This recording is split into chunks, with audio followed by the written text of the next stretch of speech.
Hello and welcome to video number 5, and this is the competition test. So the big misconception is that there's too much competition. Oh no, this is not a good niche to go into. If anything, that is actually far from the truth. Having a good amount of competition means that there is a buying market. Why? Because typically what this means is the competition has paved the way, they have educated the market, and they've placed products out there. If the market doesn't really know what the products are all about, your competition actually has to educate the market before people actually will buy them.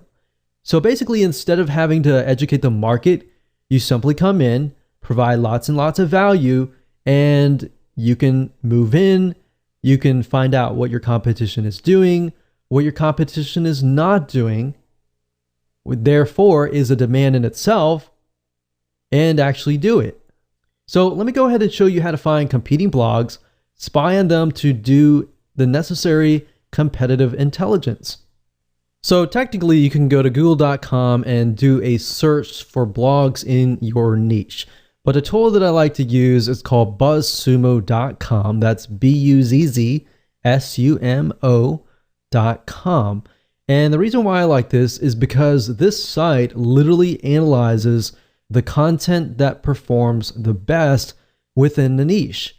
So this really is going to help shortcut things for you. So if I go here and I type in, let's say for example, lower cholesterol, let's see what we get. Now, one thing to note is that BuzzSumo, it is a paid tool, but it will allow you to do some free searches as well. So if you want to pay for it later, that's fine if you get really serious.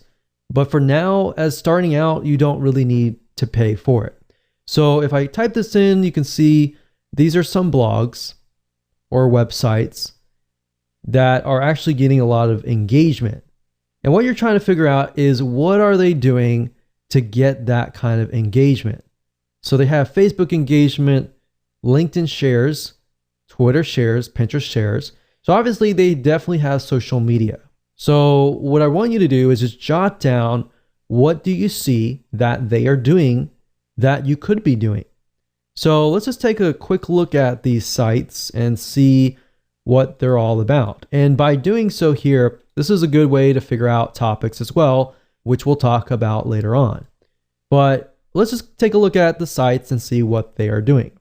So if we go here, it's theheartysoul.com, and we can see they have different sections, one for food, one for body, one for lifestyle, and it's just these 3 categories, and then they have subcategories within each. So for example, food, when it comes to lowering cholesterol, there's breakfast, there's snacks, there's entrees, there's salads, there's quick and easy meals, there's sides, there's desserts, beverages, specific diet, brands to avoid, herbs, spices, and more. So you could even jot these down if you wanted to and categorize them. And if we scroll down, we can see that this article here talks about statins don't lower cholesterol. So statins is something that it's a drug that people use to lower their cholesterol. But it's saying in this study that it increases cancer and memory loss risk. So obviously this is a very controversial type article, and that's what they're doing to get all these likes and shares and more. Now, if we go to the other blogs and just take a look at how their site is laid out. So they have a topics. It looks like they have very, very general. It's not necessarily related to health, but they do have one section related to health. But this looks like it's just an article. But you can see the length of the article is actually quite long. It's a good, decent size article, maybe about 700. No, it looks more like 1,000 words. But nowadays, your articles and your blog posts can actually get to the length of, 1,500 to 1,000 words per blog post. And of course, if you have videos, that's good too, to get people to actually stay.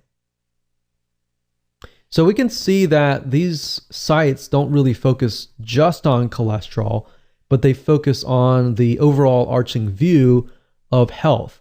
Now, what this allows you to do is this allows you to create a profitable authority blog based upon a very, very specific niche. If you focus only on, let's say, lowering cholesterol or how to pass a kidney stone without surgery, then that might actually allow you to convert more sales because the person that you are attracting is more likely to be in that mindset, right? So for example, if somebody comes to this blog, they might be interested in lowering their cholesterol, of course, because of lifestyle, but they might be coming here because they're interested in relationships. So it's not really targeted. So that, I think, is something that could be improved and something that you could even do yourself.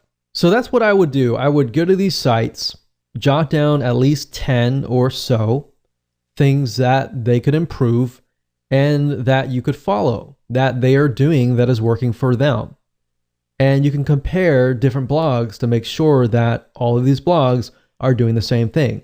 If they're all doing the same thing and they're doing really well in that area, it might be something that you can actually mimic.